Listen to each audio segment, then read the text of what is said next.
I thought we were, but we're not. Now we're live. Okay. Okay, cool. Yes. What are we talking about today, Claire? Um, Anything on your mind? Well, Nathan, is that Nathan, the Christian guy The who Catholic doesn't guy, believe in usury? What was his name? Nathaniel. Nathaniel.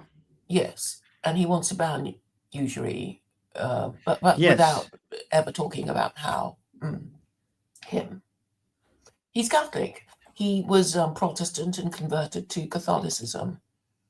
Yeah, he's got an interest in Islam, and recently he's been asking me about what are Muslim women. He wants to learn about Muslim women, because he thought you were Muslim because of your thing, and he was Well, like, he "Oh, doesn't even think to ask me questions. I mean, he just, whenever he has the opportunity to speak, he just unloads all this information on me, what he thinks, and his sick wife, and blah blah.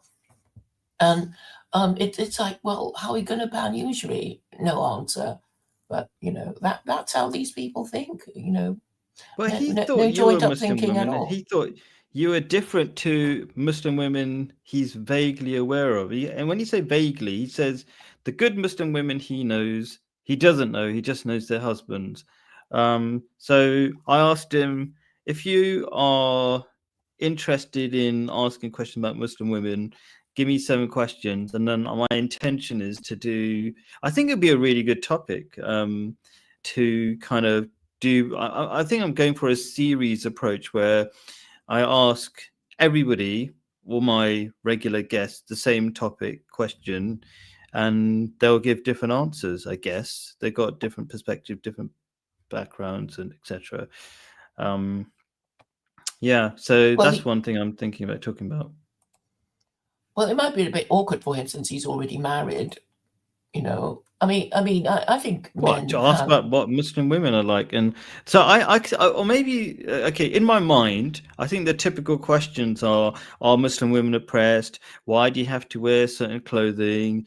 And I think it'd be really interesting from a Catholic perspective, for example, because I think Catholics were wearing the veil not too long ago, and they'll be like, "Oh, we used to be like that," and most people don't realize. Just like the usury thing, people don't realize Christians and Catholics, whatever they want to call themselves, they were against usury. I don't know. I don't know how long ago though, but it's a similar thing with wearing, with women wearing the veil amongst Christians. They cover their hair and all that kind of stuff, Yeah, and and so practice I think something it'd be an called interesting coverture. discussion. Yeah, They yeah. call I it mean, the what? thing is, they either, they don't know their own history, or they're Yeah, too scared to say they want to go back to the good old days because they they already have a wife or don't want to alienate their feminist girlfriend. So they yeah, won't be saying that using their real name or showing their yeah. face. Um, and so they Yeah, can only talk. it's a starting point to be at least be aware. Do you know I what I think mean? they And then they already might be able to know consider because it. they've seen this uh, bill that was stuck on it in some town in America saying Islam is right about women. You know, have you heard of that? There's a thing. No, tell me about it. So I forget which town in America it was, but somebody stuck a message saying Islam is right about women. The idea was that it wasn't, a Muslim sticking it up. It was, some white man saying Islam is right about women. And you may remember, What does he mean by that? well, that's a matter of interpretation. But I guess Okay. it's anti-feminist um, in perspective, wouldn't you say? If you look up, Yeah. if you look on it, uh, Anti-feminist in the sense that we're not against women, but the so-called feminist, the Western idea of feminism, which is women should do anything they want, they shouldn't respect their husbands, they should go to work, they shouldn't be housewives, that kind of stuff. But yeah, I'm anti-feminist as well. and also white Sharia is a concept that goes back to 9 years ago in 2016 when um, Trump was about to be elected. Have you heard of the concept white Sharia? No, white Sharia. No, tell me Well, about it. if you Google white Sharia and Newsweek, you will find a report on it, and a white nationalist type saying we want white Sharia now, something like that. So White I think they jihad, get white it. Sharia. Yeah. You see it? No, I don't actually. I mean, I searched white Sharia, I got white jihad, and White other Sharia things. Newsweek, because it was Newsweek. reported Let's in search for Newsweek. Newsweek.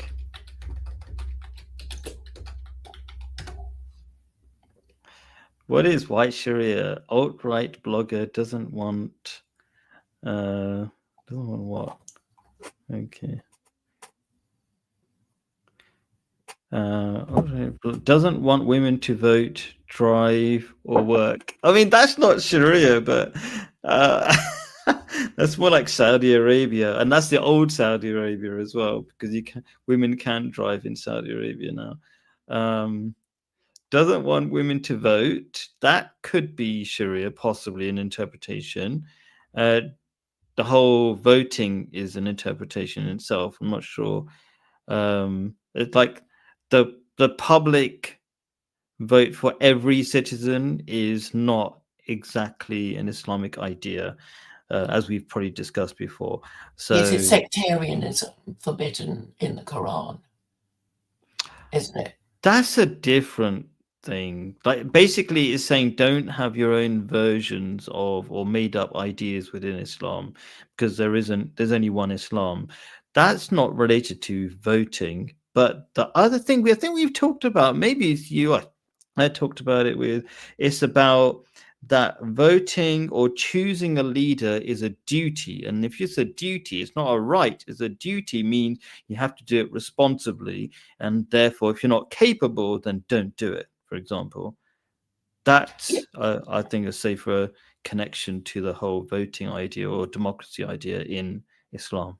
but it's sectarianism basically because the reason why the Quran forbids sectarianism is because it's divisive. If we're going to disagree with each other on trivial things, then we're going to start fighting each other on the big things, and this is basically what's happened in America with this sort of I mean they even talk about blue church, red church, Mm. so they're going back to their religion, but they so in America now they're talking about what kind of party does your church support, kind of thing. Are you the liberal kind of Christian or the MAGA kind of Christian? And then Okay, I there's mean, there could be an angle there as well. Yeah, yeah, like don't have divisive belief systems, maybe, or not divisive belief systems, still belief systems where there are variations on the original belief system. Maybe, possibly. I'm not sure. It's a bit confusing Yeah. for me to see it I that mean, way. the whole Yeah. idea of representative democracy is divisive. Well, that's my position anyway. But I mean, if you don't want to I can see that. Yeah. criticize a representative democracy, that's up to you. I mean, obviously, it's a sacred cow of the Westerners, which they well.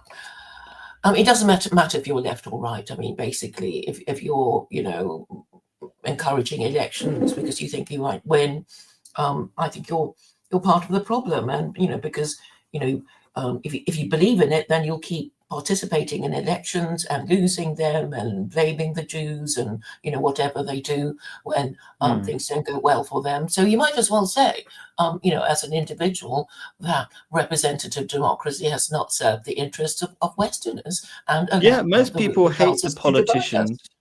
Yeah. Most people hate their leaders, so that's kind of evidence that democracy doesn't work very well. They just still believe and hope that it will one day work, but very rarely do they go, "Oh yeah, I love my prime minister, my president, or whatever." Normally, it's my president. They work for the Jews, or I just hate them because they're so stupid, like Trump, or something like that. But anyway, yeah. Yeah. So the point is to say that instead of oh, I'll start my party and I'm going to get elected, because you're part of the problem. You think like that even if you don't like the other politicians, but you think you're going to be better than them once you gain a parliamentary majority. I'm just saying, you're on hiding to nothing. You're going to waste precious years of your life trying to do something that you should already know as soon as you enter into it, that has failed, because it's all part of their divide and rule system. Even the Chinese have joked that while China has only Well, one Mum. party. Let me finish. Yeah, go on. Well, China has one party, but occasionally changes its policies. The Westerners have many parties, and they never change their policies. So that was the point I was going to make. Okay.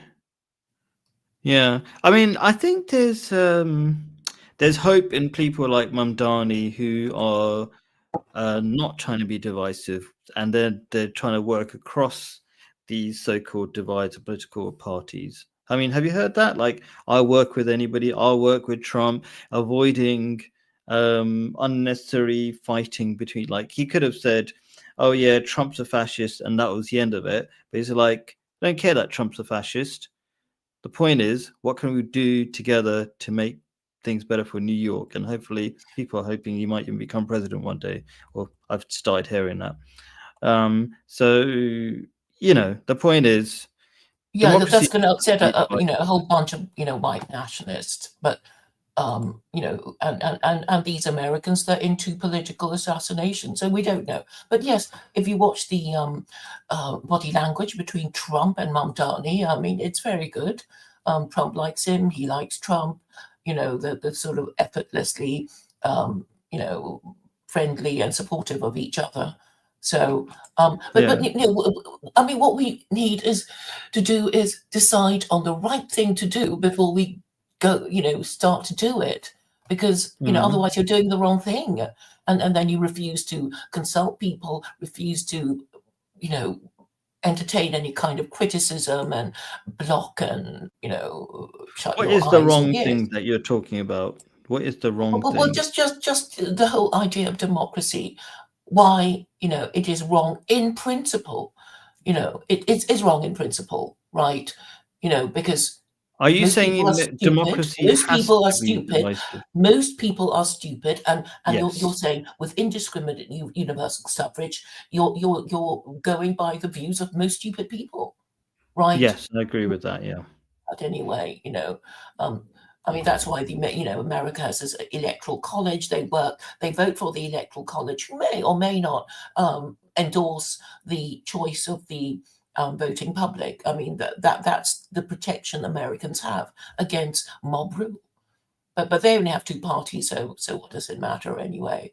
And they were not even meant to have political parties, which is the point about George Washington's farewell speech that I always go on about, which no American ever reads because it's an archaic language and it's full of complicated historical ideas that they're not interested in. But anyway, Washington warned against political parties, and when I mention it to Americans, they say, "Yes, so what? It's done now. We can't do."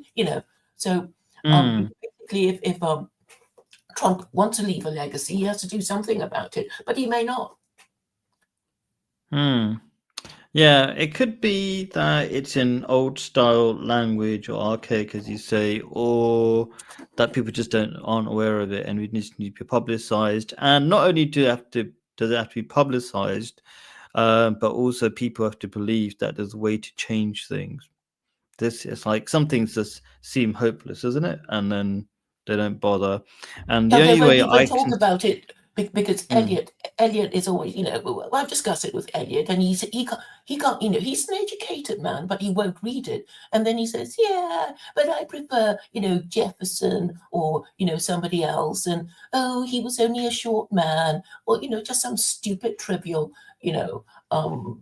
that's how they are. I mean, I think the American Republic is too good for them, and a lot of them actually say, "Well, we want a monarchy, we want a king, so most of them are stupid or mad, and they don't know what they're talking about. But there we are. That's interesting. People want a king now. Is that what the whole No Kings March was about? Like they in America, I was wondering why they called it that. I mean, I can see, Yeah, I can they want to understand it, but pretend that Trump is a king because he's got so many sons. okay. And yeah, it's an anti-Trump demo by boomers, Mm, basically. So we can see that America is a very divided society, prone to political assassinations, as we know from Trump's campaign. Um, mm.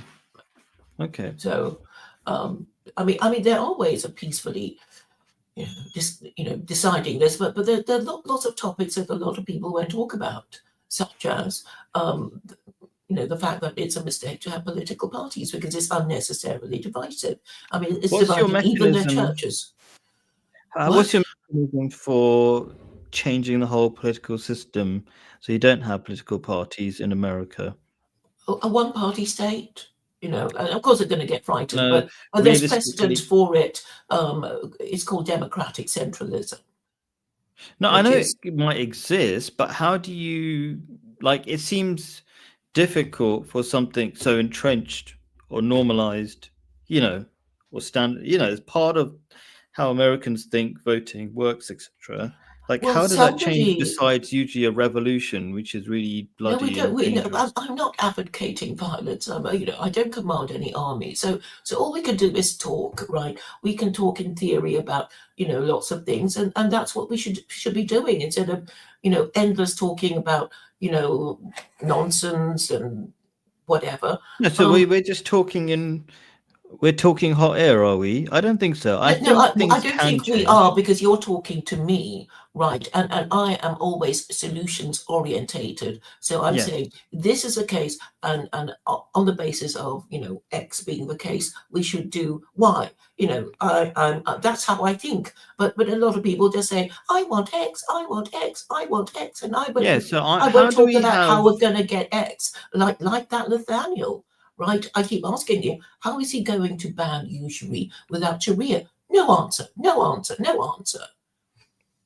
Oh, we did talk about. We talked about how you can circumvent the system by not participating in it. That's one Well, that's way. not good enough, is it? It is. Why is it not good enough? Yeah, because Because people then are you going to make something. participate in it. Yeah, but then and you slowly work away from it. So what you Why not do, just let's say it call should it. be banned?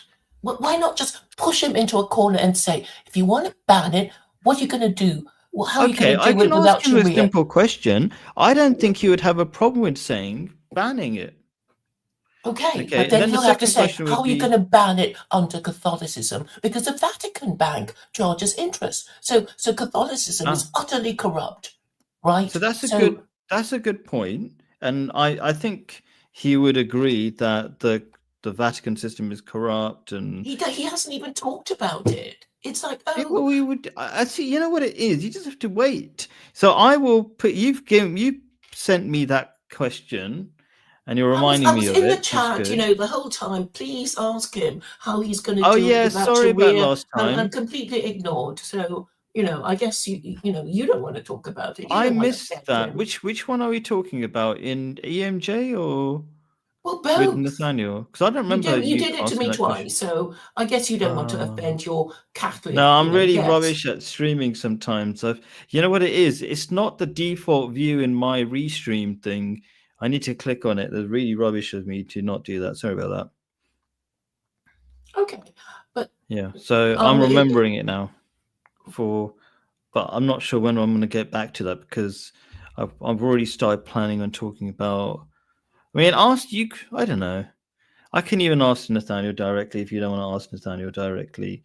But try to I've ask been it asking him politely. He's directly, and kind I don't get an answer from him. I really don't. So I don't know. There's something wrong with these people. It's he like, answers my questions, and I think he was kind of the whole discussion. I think we started off with like, what are Muslim women like? He thought, are you a Muslim woman? You're kind of really aggressive. Like that's the kind of I'm not idea like he got. any It's other like, woman, am I? I mean, come on, just give me some credit. I'm not this typical whatever woman you want to think I am. no, You but know. okay, no, but like a Muslim woman, like an archetypal. Would you say you're an archetypal Muslim woman? Like because No, I'm not. you want Sharia, okay, and in Islam, a Muslim woman is the qualities in the Quran are humble and obedient. Would you say those are two of your qualities? I think we Well, talked I about am this before. assuming that anyone looking for a wife is looking for, a submissive woman who'll do the cooking and cleaning and looking after the children and not answer back. It's beyond Muslim, right? Most men That's who have a true. wife want that kind of wife, Yeah, and I guess he's just wondering, are Muslim wives really like that? And I happen to know a like few you. Muslim men who go on about, well, that our wives may wear a hijab, but in private they give us a hard time, and they're Yeah, that's maybe just true. as bad as these non-hijab wearing women in our Western country, you know. In fact, Mm. Daniel Hokikantu goes on about that. He is talking about masculinity and femininity, and now he's going on about, how can men. This is this is a really important question. Do you think Western men are not masculine? Because I don't find them masculine, and I don't call being a keyboard warrior masculine at all. Like, oh, you are blah blah blah, and just being insulting. Like, that's anti-masculine. A real masculine man is actually polite in the comments, I think, because they know that they can't be hit. So like, don't be all tough on a YouTube comment. Like, be precise, but don't be like childishly rude. So that's one Yeah, I thing. mean, You it's just not masculine at all to hide behind an anonymous avatar, hurling, posting abuse at people. But I mean, mm, fundamentally, I don't think men can be masculine unless they have principles to defend, because yeah. it takes courage to defend principles and say, whether you help me or harm me, I'm going to, hold on to this position that, X should be Y or something like that.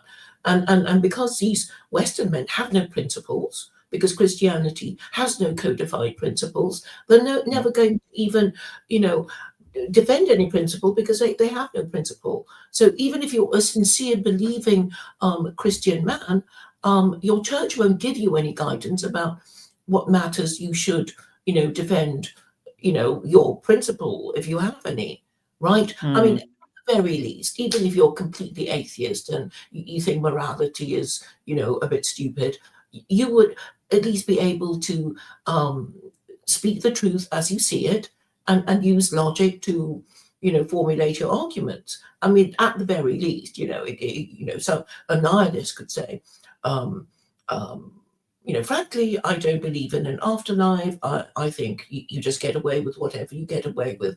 And if I think I can get away with killing you and robbing you and raping you, I will. Why not? Why wouldn't I?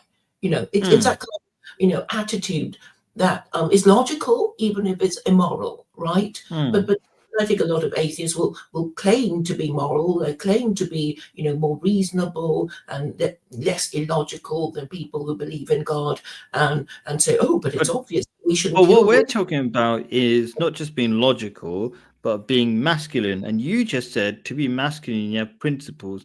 And almost by definition, atheists can't really have principles because they can't have laws because everything is random and made up. Yeah, because they can't agree on any principle, right? Yes. Which is why, the no hide laws, even if you don't like Jews, is so um, seminal in the idea of organized morality. So basically, if you're a group, you have to have, an objective. Like, we are bank robbers.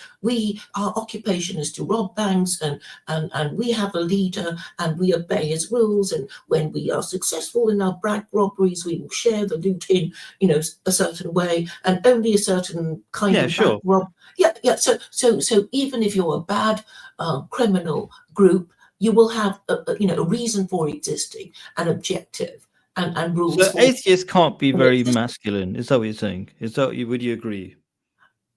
Yes, because they do not have principles to defend. They don't Yeah. even have the principle of speaking the truth as they see it or using logical arguments, right? Can they be?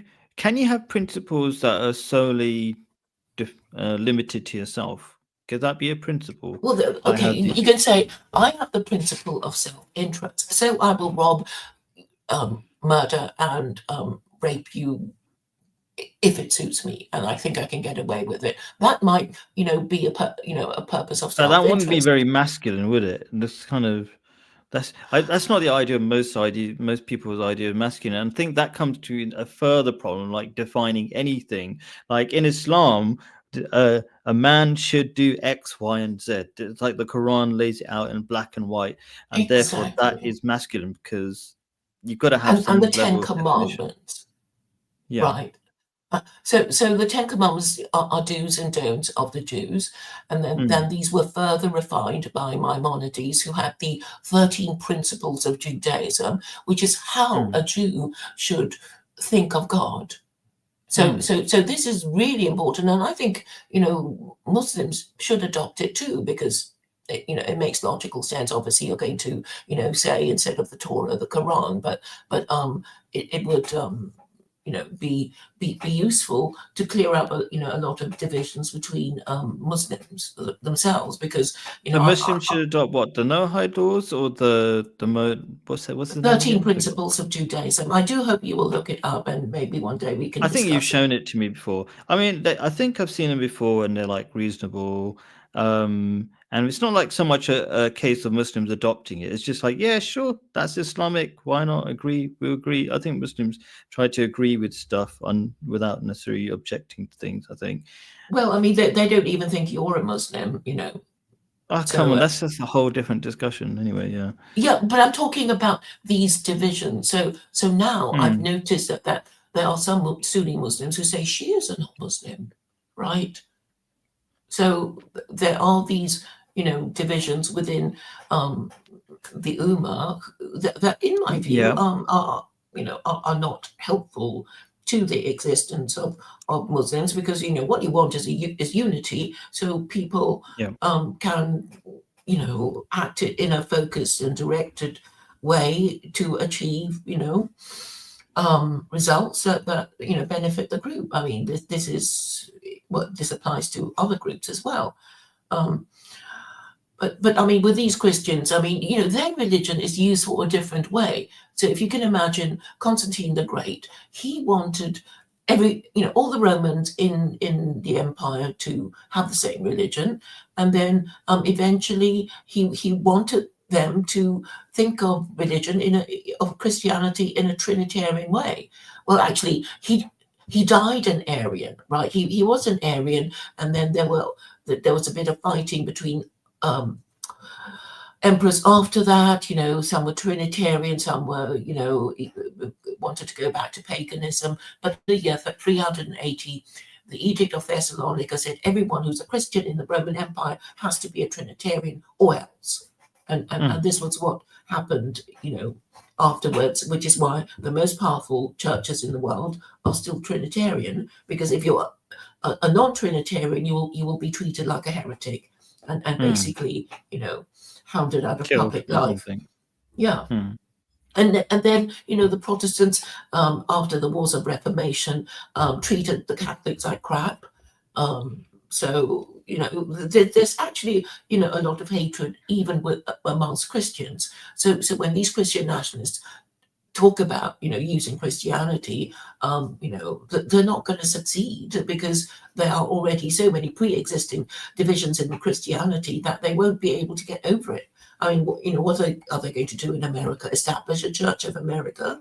Um, you know, well, it won't happen before all their enemies fall on them and destroy them, basically. But Hmm. so you know that's a difficulty Yeah. with Christianity. One reason why I brought up the whole masculinity thing was because you mentioned feminism and femininity. Actually, we were talking about whether you were feminine or not. And I think you can't. There isn't room for being masculine if there isn't femininity. Like like in the Islamic verse referring to a relationship between husband and wife, it starts off with the man has to be a leader, responsible for providing, blah blah blah. These are essentially uh, Complementary. I think standing on you're that you're verse, right? I think you're Uh, Go on. So I I'm think just, what I'm you're just saying is saying, a complementary yes, relationship in exactly. that, That's what I'm saying. someone has to give, therefore someone How has to receive.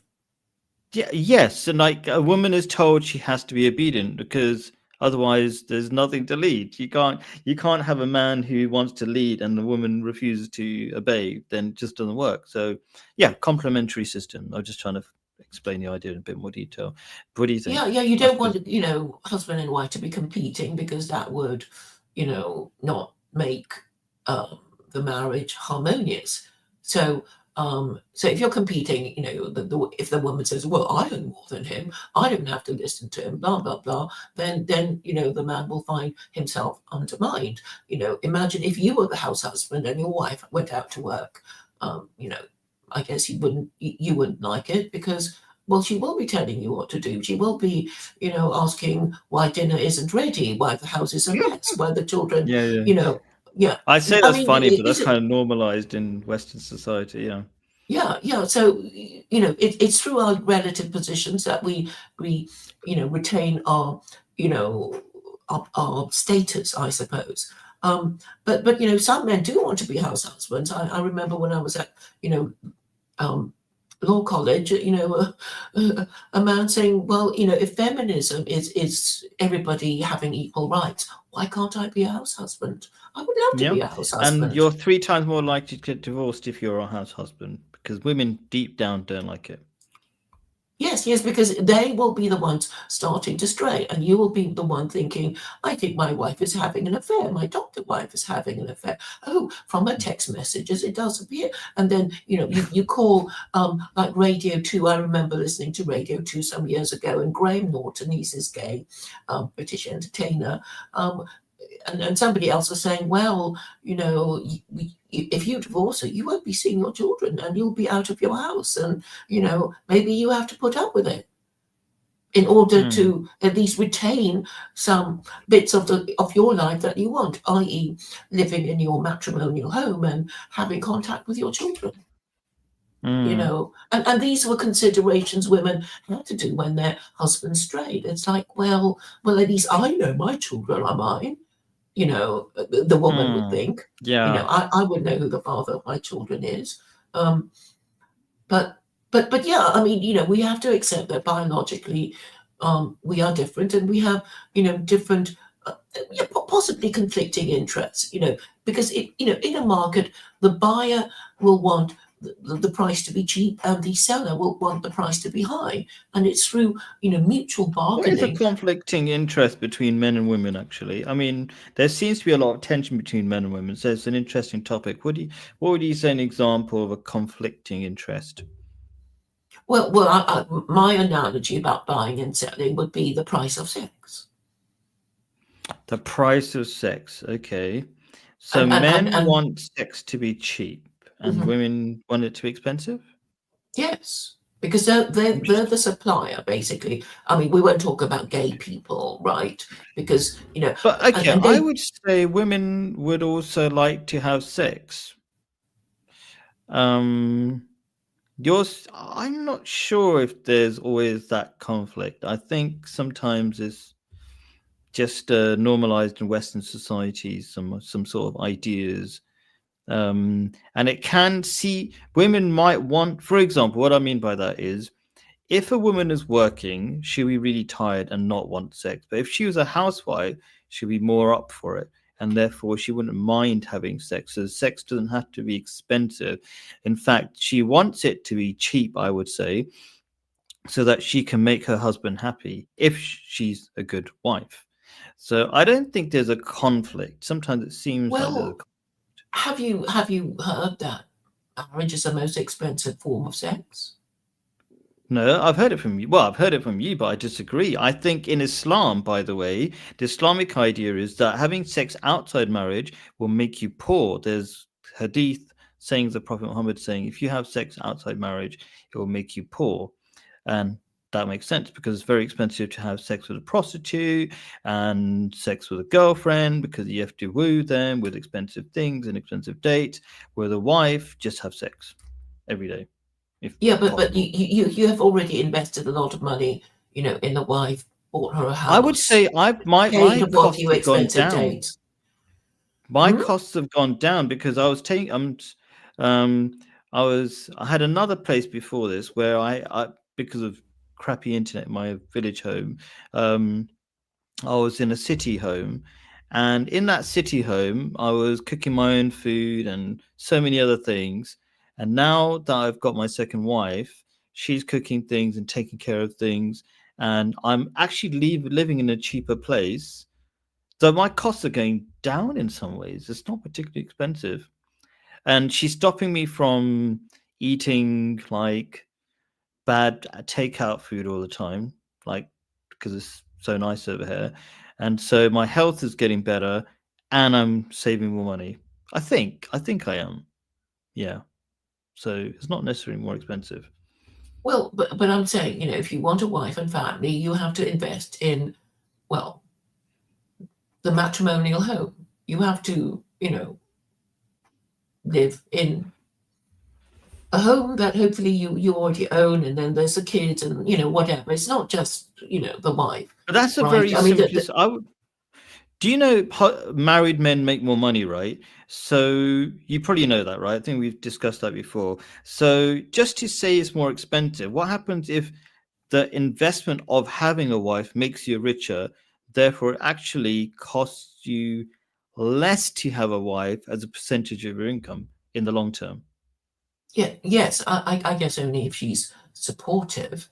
But Yeah. but but the point is, obviously you have to invest in any long-term partnership, Okay. right? And I guess a lot of men think, I don't want to stick with any woman. I just want a different one every night, or however I think often I want it. these are all really important topics actually, because I'm sure especially men who are not married or don't get much sex or mostly watch porn, they think they want to have sex with somebody different every night. But if you're having regular sex, then you care about you recognize you need a relationship, and you don't want to have sex with a stranger, and it's a bit disgusting in practice. Like you go to a dirty place or something, it might have sex with somebody else's bed or something, that kind of stuff.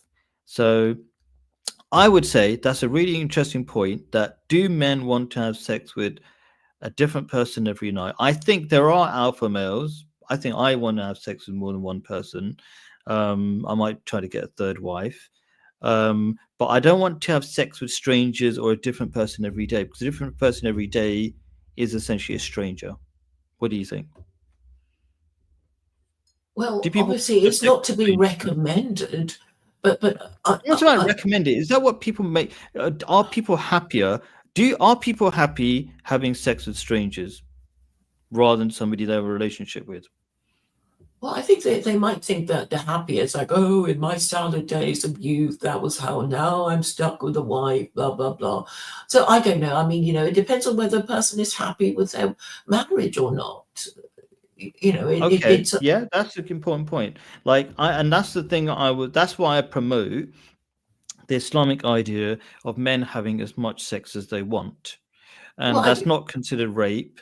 It's consensual, but women have to have that mental attitude of making themselves available.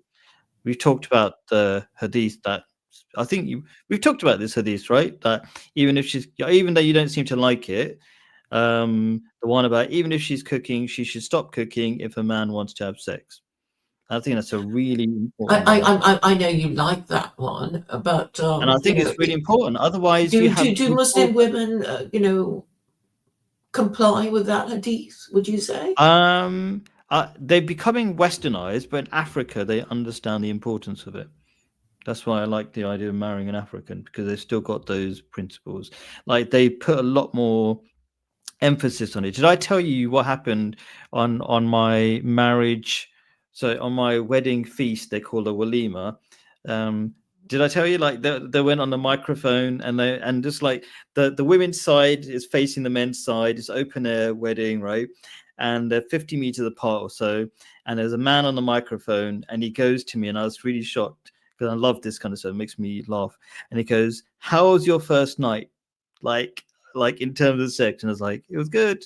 I'm like, "Are you joking?" I said it was good, and then after that, he goes to my wife. She's on the microphone, like on the other side of the, like, "How was your first night?" And like he was really serious about it. So the point is, That was at they your give him wedding.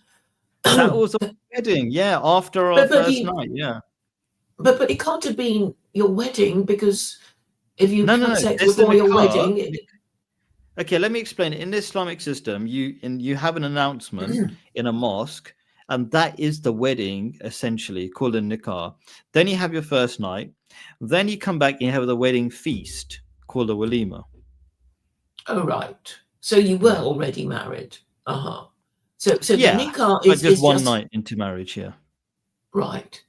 And it always But the takes place. point of it, well, that's different to maybe the Western idea of how it's done, because they have the party first, isn't it? The point of it is in Africa, as is Islamic, they give a lot of importance to sex. They understand how it's important. So a good Well, marriage and a bad marriage, they give it its due importance. And people who don't, then they go, "Oh, why is our marriage so bad?" Because you're not making your husband happy.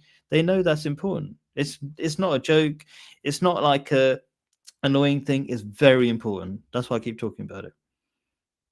yeah, so I mean, to suggest that sex is not important to the Westerner is, maybe not understanding the situation. I mean, of course, it's important to them. It's so important to them that they have sex before marriage, and it's normalized. Yeah, And but and it's that is no, it's that not. is really the problem, isn't it? That I is their think no. problem. They have all the sex before marriage, and by the time they're married, they're not interested anymore. They want someone Okay. else. What I mean by important is that it should be laid down that you have to be when your husband wants sex, you should be open to it. You should try your best to do it. That's what I mean by important. And that's considered like taboo in Western ideas. Like, oh no, but what if she doesn't want to? And all this kind of actually the studies or the understand my understanding is the way women respond psychologically is that when they make an effort, they get excited. But normally they're not thinking about it like men do, who think about it pretty much all the time.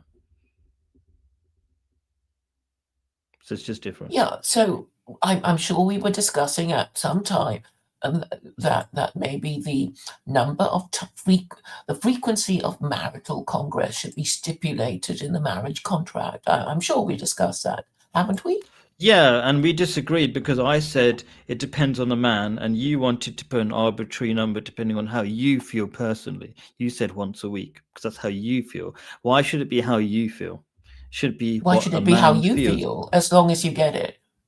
Because well, that's the same thing. How I feel is, I Yeah, mean, yeah. as So long so as it I should get be it once a agreed. year, It that's should not how be I feel, agreed. and I won't be Well, satisfied. So once a that's year is it. not Why? reasonable. Once a year is not reasonable, is it?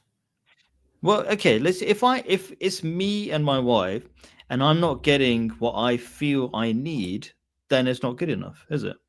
Yeah, yeah. So where in the divorce proceedings, there used to be something called unreasonable behaviour, and I guess the frequency of marital congress is um comes under But is there a discussion. number? Like, how can you say what's reasonable? And Well, I mean, if yeah, if the man says I'm divorcing her because she says I'm only entitled to have sex once a year, and then then I guess the judge might think that is a bit unreasonable, and if you why would say you think that's I'm unreasonable? entitled to fuck my wife in the kitchen whenever I feel like it, That sounds another really good. judge might think it unreasonable. Yeah. So yeah, it's really So it important has to to sound take care of reasonable men's to. rights. Well, it has to be fair to both parties. That's all I'm saying. It doesn't have to be all the woman's way, or all the man's way. It has to be, it has to sound fair, and then everything will be fine. No, I think So it's all I very doable. yeah, I think yeah. it's So doable. people can Men are can not unreasonable. If they need to have sex, like first of all, men are different. Okay, people have different sex drives. So if a man needs to have sex every day, it's not actually that hard. I don't think it is. well, have you discussed it with a woman? With my wife, yeah, of course, So she thinks it's no problem. reasonable. to have sex Very every, reasonable. Yeah. Okay, well, that's fine. Maybe African women are, and also that there's all, Well, they're the the ones who's honeymoon having the most period. children in the world, so that's another. Actually, I mean, this is really important. One of the reasons, another of the many reasons, probably we haven't discussed why I went to Africa, is because they're having the most children in the world, right? They're the only area in the world that are The having enough to You also know that repopulate. African women are more submissive.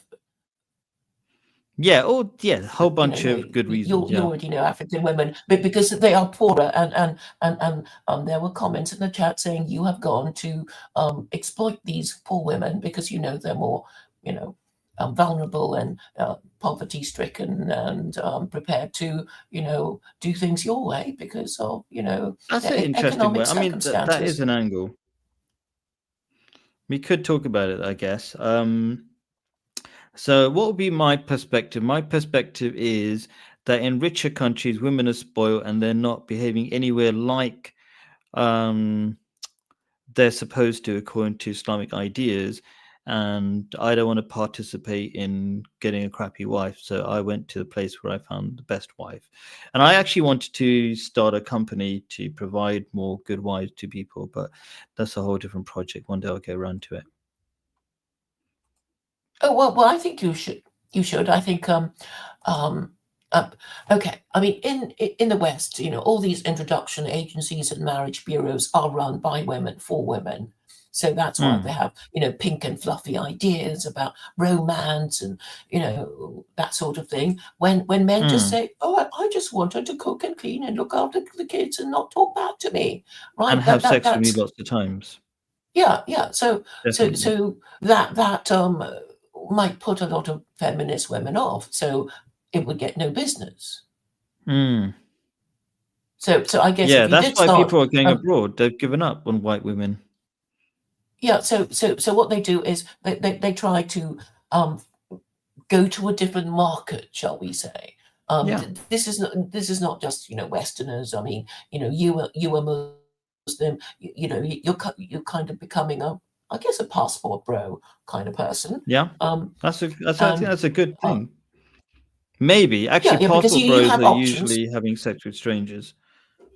And complaining about foreign women too. So eventually, if you want to invest in a long-term relationship, you have to kind of commit to it, right? You have to, take the time to know her properly and show her that you care and want to marry her, and then she might take an interest in you. Not next year I might be gone, so she'll think, well, what's the point of starting anything with you because you'll be gone next year, right? Mm. So Yeah. all these things have to be, discussed, and people don't want to talk about marriage because that's so uncool and so desperate, right?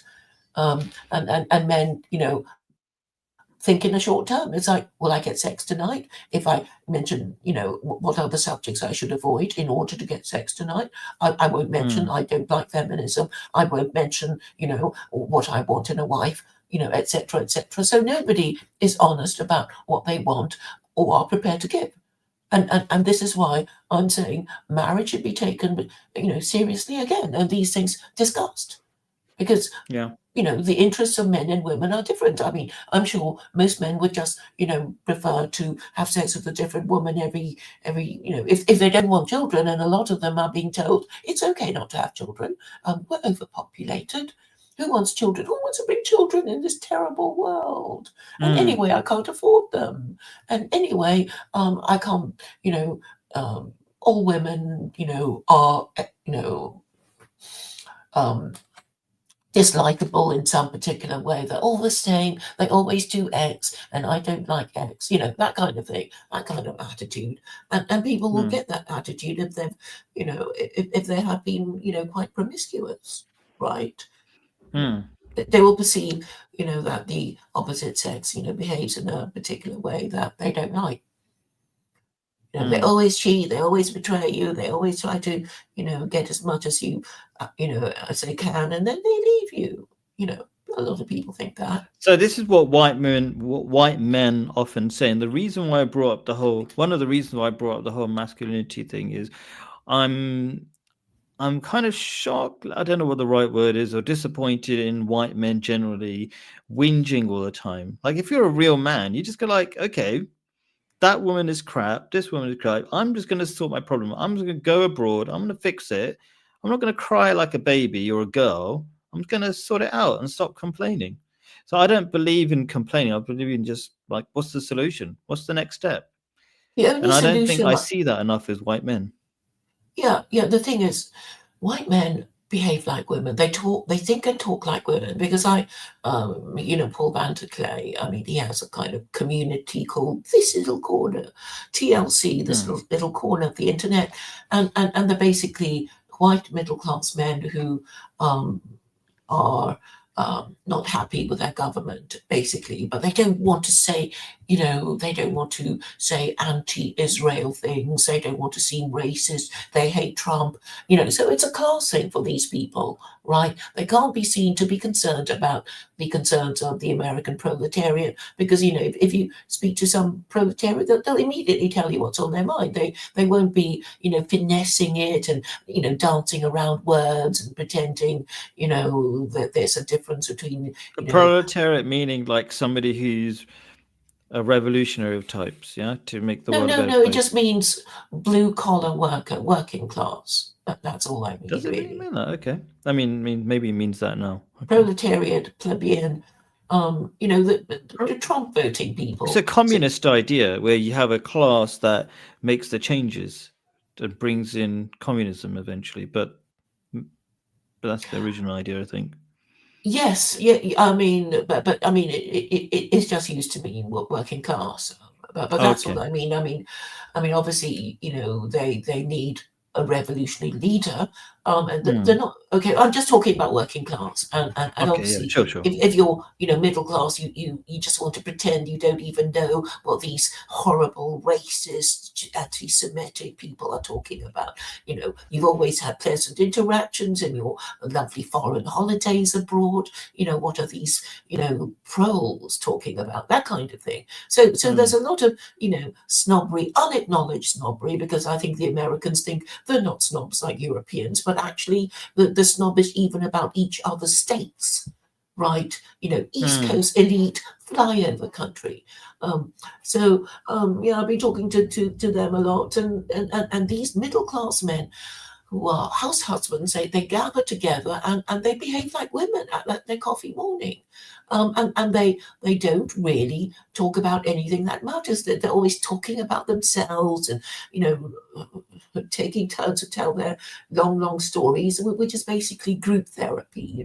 Hmm. And they don't want to talk about anything too seriously and said, in case somebody calls them a, misogynist or a Trump supporter or, an anti-Semite. It's kind of pretty standard in those circles that Hmm. that And you they, can talk about your problems and your feelings. Islam's not against that, but don't whinge about it like a girl.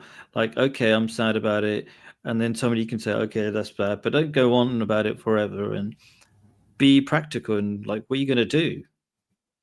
There's got to be a difference between a man and a woman. Like a woman can start crying about it and do nothing about it, um, but like a man is that's their job to solve problems.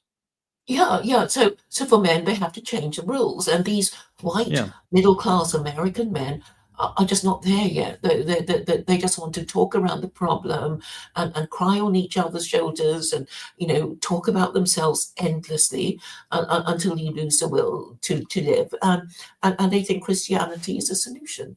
So that's basically how they are. So they are behaving like women, and obviously they're going to, fall out with each other. It's like, shut up with your boring story. Why don't you shut up because you're boring?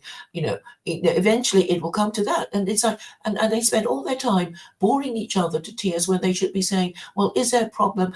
What is the solution? Can we get to that solution? What must Hmm. we say? What must we do? They don't even think like that. They literally think like women. So So it I'm would be, looking at what, status, competition, like, I get to talk more because I'm the alpha but male, let's try to find out a or I have the solution bigger to why do channel. they behave like that? Why? It's I'm in looking at terms of what women. Faye. But yeah, we can insult them, but we could try or dig into the roots of the problem. And Faye blood, whatever that is, Thanks for your comment. Otherwise, we feel terrified. It kind of touches on the root of the problem, which is they're terrified of solving their problem. And why? Maybe the question They're is, why are terrified of they being called terrified? a name, right, Mm, and being cancelled and sure. losing Yes, their I job, agree. right? Westerners are terrified of really weak things, but then the reason why they're terrified is the reason why they fall apart on such little things such as being called names and stuff like that. And I see this all the time in Speaker's Corner. There's no, like next to no atheists, no very few white people left because they get upset like that they lost a debate and then they start crying forever and they run away. Um, is they don't stand for anything, and I think the most powerful people are generally Muslims, and the reason is they believe in something to the extent that a lot of them are willing to die for it. And when you're willing to die for it, then you can handle anything. If you're willing to die for something, a cause, and yeah, so I think the fundamental root of it is atheism is killing masculinity, because to be masculine, you need to be brave. To be brave, you just stand for something. Like, which other group of people, generally speaking, are willing to die for people other die for something other than religious people, isn't it? Well, Like because there are because very few religious people people, outside that category. Sorry? yeah, because religious people are prepared to martyr themselves, Yeah. right? I mean, they used to talk about Christian martyrs, but of course, nobody, no modern Christian would think of doing that because they don't really believe, right? Because if you believe that good will be rewarded and evil punished in this life and the next, because God Mm, exists to do those things, mm, then you'll think, I could be burnt at the stake, but God will reward me, well, in the mm. afterlife. So Yeah. they are prepared to do these things because they There's a believe. sense of order in the, like there's a right and wrong, justice and order within the system because God controls it. Yeah. And then things make sense and then you feel confident proceeding. I'm trying to use some of the words that Blood is using about like they need discipline and order. You get order because there is order in the world. The things there is justice at the end. And discipline, you get discipline because Islam is a disciplined way of life. Pray 5 times a day, very orderly, lots of rules and stuff like that, and you know where you're going. They killed my child instead of me. I don't know what that means. My daughter wanted to protect me. It's backwards. I don't get it. I'm not sure what's happening. Do you understand it?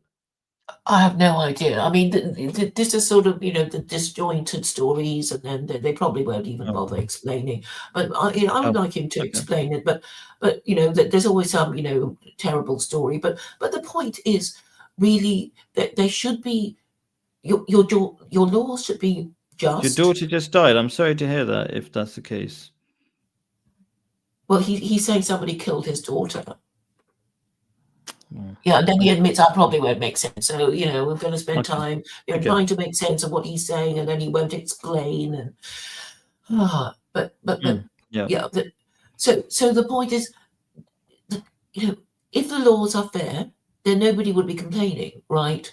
But now people are trying to express themselves, they're afraid to say what they really mean. They're self-censoring, and then they can't resist the urge to kind of point to certain people if they don't like them, but oh, you said the wrong word. That means you're, some word ending in ist, fascist, racist, misogynist, and then they'll be afraid to say what they Yeah, really I think mean the because they're self-century is more easily threatened and bribed. If you're an atheist, you are easily threatened and bribed because you don't think good will be rewarded or evil punished. Because yeah. obviously, if you look around the world, you don't see an awful lot of good being rewarded and evil being punished. So you think, well, I better keep my head down. I better not get into trouble in case I'm cancelled, or I won't get sex tonight because some woman didn't like what I said about feminism. So Mm. they will never get the courage, and actually by continuing to weaponize Christianity, this is what's going to happen because the whole basis of Christianity, way back in the 4th century was, pray to Jesus if you get upset, and in the meantime, while you live, obey the law of the land and render unto Caesar what is Caesar's, which is, just obey the law of the land. If you're upset, pray to Jesus and shut up. Don't even think of organizing.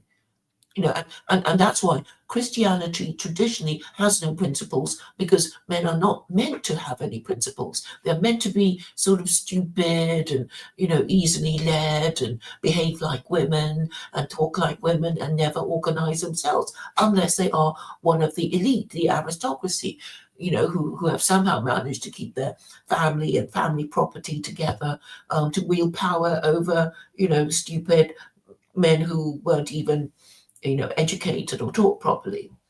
So that I think was the Even the case. aristocracy is falling apart. Look at the royal family. Yeah, They I got think just 2 kids. they're just what? Harry. Sorry, I mean, there's just Harry and where is William, right? That's Andrew. 2 kids. They probably want to, Andrew to kill himself and probably Harry to kill himself, No, I right? mean, like Prince Charles only has 2 kids. That's not much. And on top of that, Harry's gone his own way, so it's not really part of the royal family proper. So like that, I mean, you said the aristocracy. That's essentially the top of the aristocracy, and I don't think they're keeping it together either. Well, no, because I mean, you have even fewer rights as a member of the royal family. You can't really sue, you know. Well, I suppose in theory you can sue, but nobody's going to believe you, and they hate you already, right? You can't sue Hmm. anybody for libel. I mean, politicians tend not to sue for libel because it would just make them even more unpopular and provoke even more defamatory comments about them. So, they have to take it on the chin, kind of. Right. I mean, imagine if Trump sued everyone who slandered him, defamed him. I mean, it would just never end. Hmm. I guess basically you have to take it on the chin. But before the minor royals, they also have to take it on the chin. And I guess sometimes you do wonder what your life is for, and then you might think, well, I'll marry an American and go live in America and not have to live this stifling life in the Hmm. UK. But then you don't get any money and you have to worry about your security and your I'm sure he gets some pocket money though, doesn't he? well, no, he doesn't get any because I mean, I guess Nothing. the British government say, well, you don't do anything for us now. Why should we give you any money? Wow, that's amazing. Well, That's the way to do. That's how but they the only get two monarchy hundred will and fifty finish grand itself. a year, 249,000 a Oh, he year. gets 249,000 a year. Well, I think that's what Andrew gets because the kicking him out of I this thought house and William was son, his brother. huh? Are you talking about Prince Andrew? That's somebody else. That's the Yes. uncle. Yes, and they're kicking him out of, I forget the name of this mansion, which is Oh 30 yeah, okay. rooms or whatever. So Yeah. obviously he can't afford to keep it in good order on that amount of money, which he wants to spend on himself anyway. So they're kicking him out, Right. So that's and basically Andrew.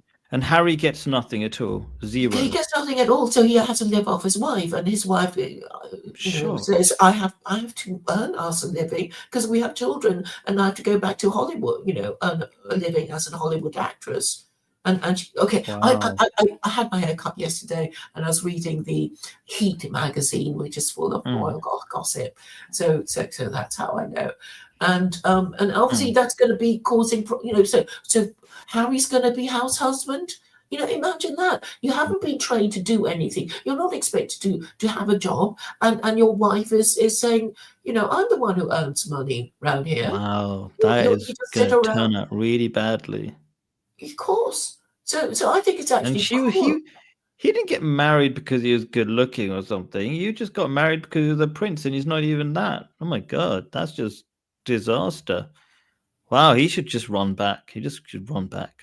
Run back to being a The, paid whatever king the other princess. bit of royal gossip is that Kate Middleton and the Princess of Wales and the Queen Camilla is at loggerheads because Kate is saying we have to, bring Harry back into the fold, and Camilla is saying no, he's burnt his bridges, let him rot in California, apparently, and this is the current state of affairs in the royal household. But I'm just regurgitating gossip I've read from the hairdressers. Cool. So All right. I mean, yeah. I done my 1 hour, my responsibility. That's how I see it. Your duty for the my week. duty. That's exactly what I do. I'm thinking of starting one of my shows, maybe with E. Michael Jones. Like, why does he do it? As a religious person, I do it solely out of duty. Otherwise, I don't really care. That was what David was saying. Yeah. Because I mean, otherwise, why would EMJ talk to? I mean, he will talk to anybody who wants him to, go on their show, which I think shows commitment to his cause. So, well. Yes, very nice. Power to your elbow, EMJ. Joins my show regularly. It's nice. Yes. Okay, cool. Thank you for having me, Claire. I learned some stuff, all sorts of things, and I think we shared some important ideas. Thank you. Hopefully, some of the viewers, current and later on, will benefit as well. Thank you very much. Yes, Bye. yes. Thank you for coming, Khalid. Welcome. Bye. See you next time. See you. Right. I don't know if Bay Blood wants to come and talk. I don't know. There's some. I'm going to put the link in case he wants to join, just to show that I'm open to conversations, and I also want to sum up what I was trying to say to Khaled in case it didn't come out clearly, and it is that masculinity can only manifest itself when men have something to defend. And how can men be men if they refuse to defend the principle of being men because they live under feminism? And then feminism says,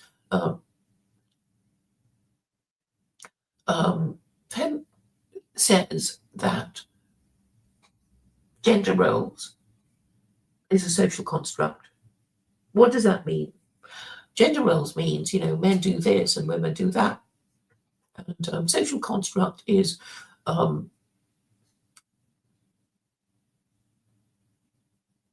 accepted norms of behavior. So feminists are saying, yes, we can change the accepted norms of behavior because we think these traditional accepted norms of behavior have been unjust to women, and so we're going to change them. And this is what we have. A degenerate culture of casual sex, casual drug taking,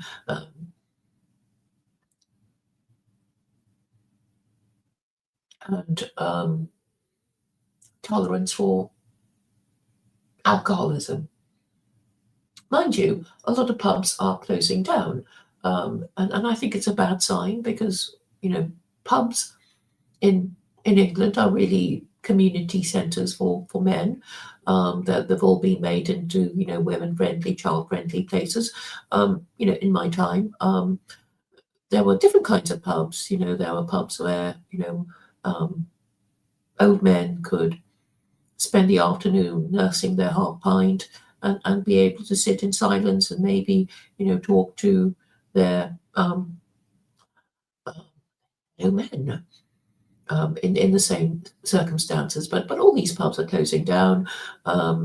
Most pubs are being turned into gastropubs, which are basically restaurants and just not conducive to sitting and thinking and talking to your mates because the pub will want to move you on, and so I'm afraid these old white men have really nowhere to go.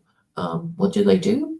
Possibly they drink themselves to death with their cheap booze from, the local supermarket. I don't know, but it's not It's not a pleasant future to contemplate.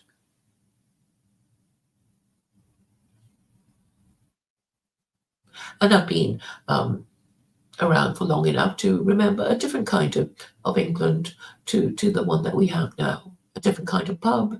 Um, Sadly, it's all being shut down because the men are simply not capable of defending a principle.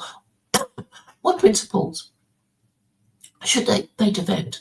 I would say the principle of being men. Being men. What is the principle of being men?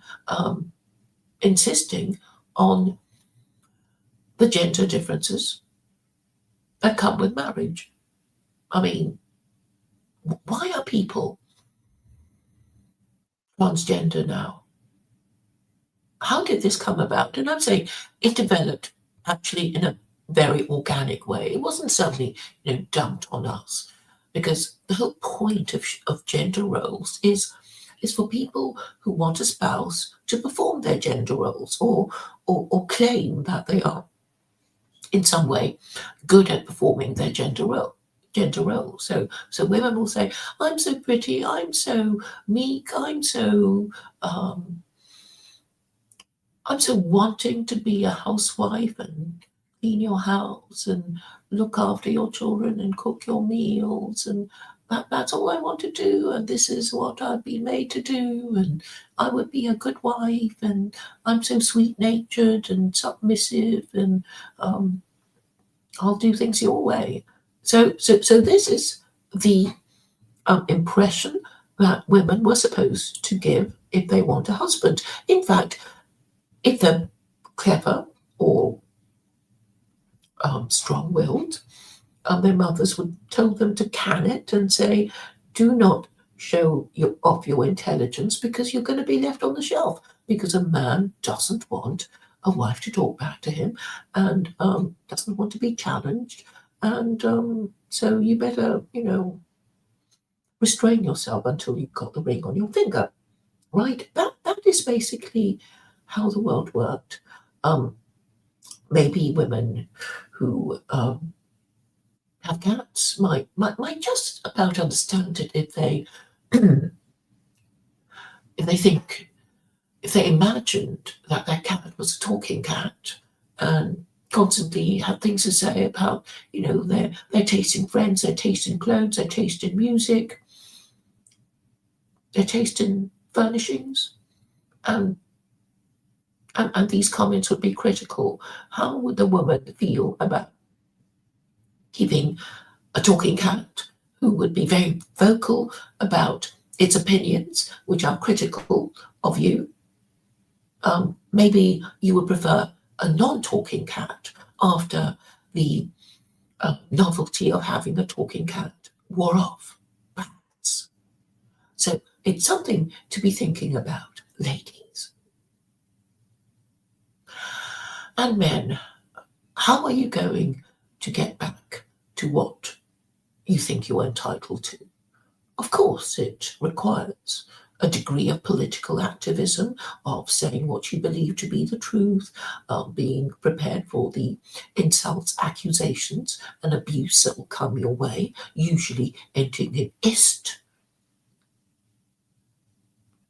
And if you don't take courage, then do you deserve to have legitimate children, let alone a long-term relationship? So these are the questions you should be asking yourselves.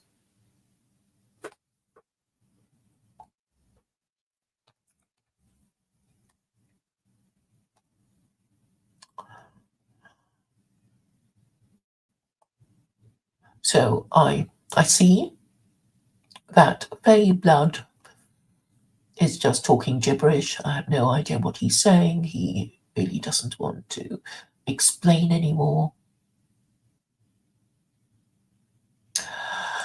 There is a lot of mental illness because of the cognitive dissonance.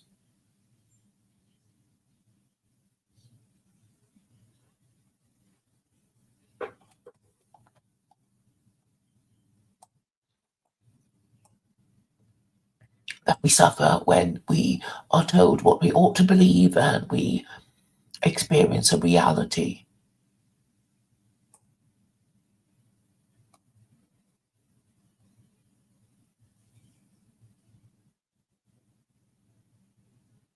All right, I will finish now by saying that good mental health requires there to be the minimum of cognitive dissonance when you see that what you are required to believe corresponds to the reality that you are experiencing.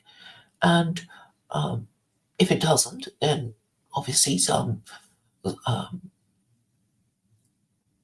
self examination is required, some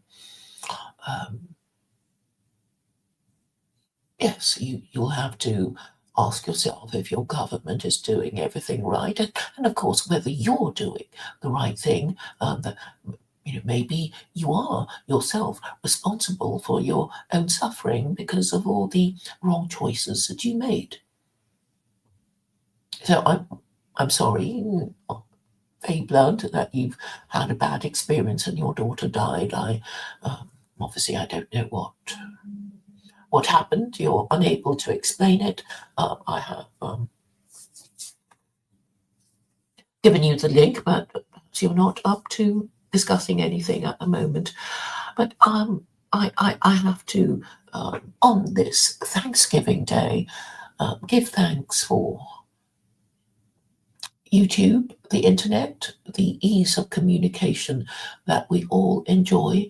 And I hope that we will be using our time on the internet more effectively in having more meaningful conversations rather than status seeking, attention hogging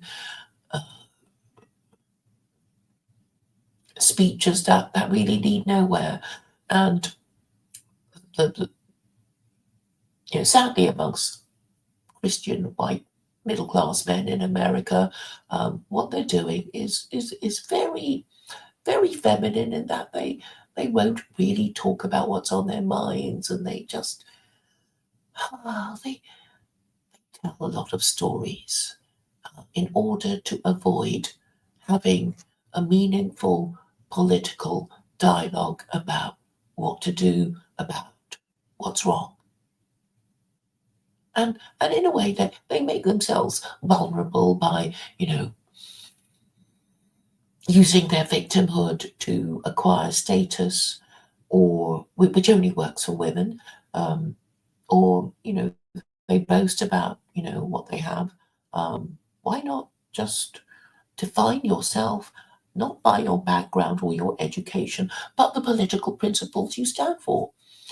So far, they think they're Christian, but fundamentally, Christianity is the problem, because the problem of Christianity resulted in it being replaced by liberalism, which failed, and the problem of liberalism in the 20th century was that obviously the Italians and the Germans couldn't stand it anymore, and they adopted fascism.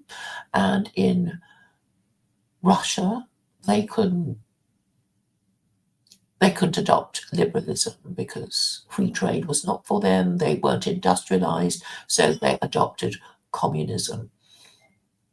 So all the problems caused by the failure of liberalism, nationalism, and communism came from the failure of liberalism, of Christianity. And for that, Americans must take responsibility, because it was the founding fathers that separated the church from their state. And we must ask ourselves,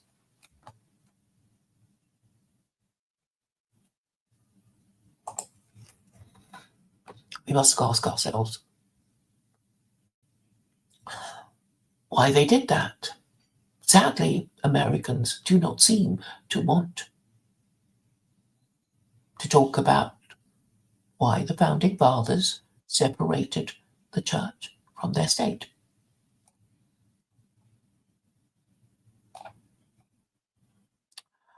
So, what does somebody called Baxi? I think they're going to be okay. I think I'm about to be porn bombed. I won't be letting anyone on. So I will finish my train of thought, which is about the American Republic and why there was a separation of church and state. Because Christianity has proven to be toxic to Europeans. So if you look at the past 250 years of Western history, it is about Westerners rejecting Christianity through liberalism, nationalism, and communism.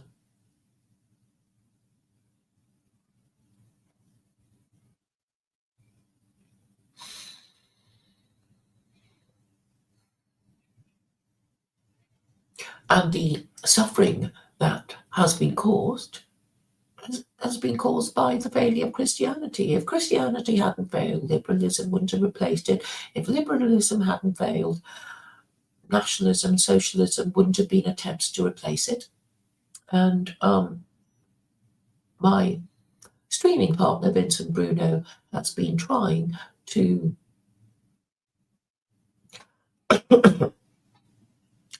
create new forms of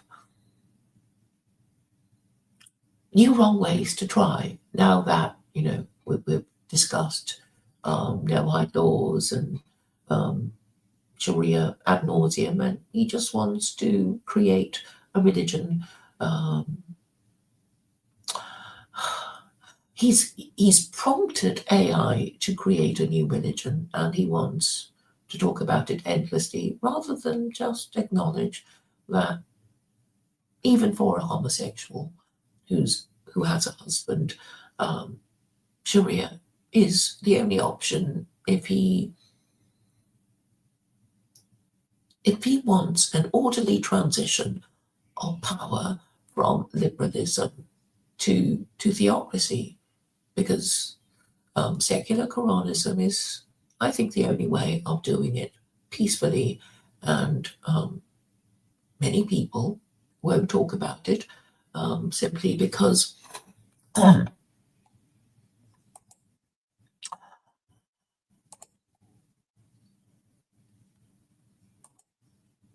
what was the question? Many people won't talk about it because they hate the idea, and they're going to try. They're going to try voting one more time, and they'll keep doing that because their hatred of what I propose is far stronger than their sense of survival. And I'm just reminding everyone that truth, logic, and morality are the best survival strategies for humanity, and obviously the group that most effectively applies those principles through supporting the institutions of marriage and family will be the ones with the empire and the progress and the orderly societies required to maintain their supremacy.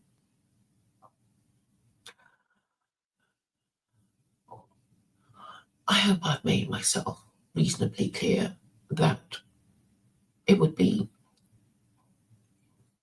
a waste of time and energy to not be talking about the things we need to talk about, and instead talk about oneself, which for some reason the Americans do.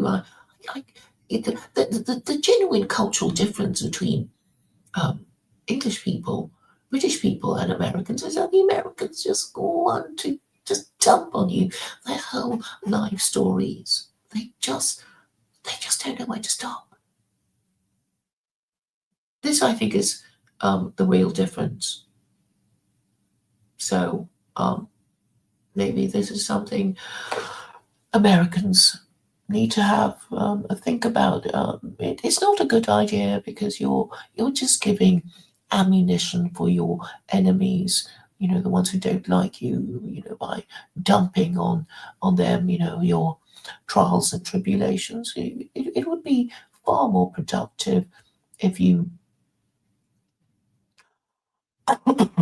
if you just talked about what's on your mind, what the problem is, what you think the problem is, because people might not agree on what is a cause of the problem, and then of course they're not going to agree on what they think is a solution, and they might not agree on how to implement what you think is a solution. So there are many stages.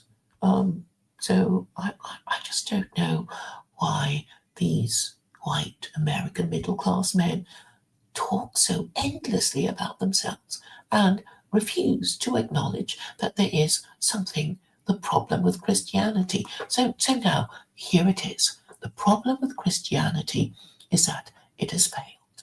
And it has failed because the founding fathers rejected Christianity,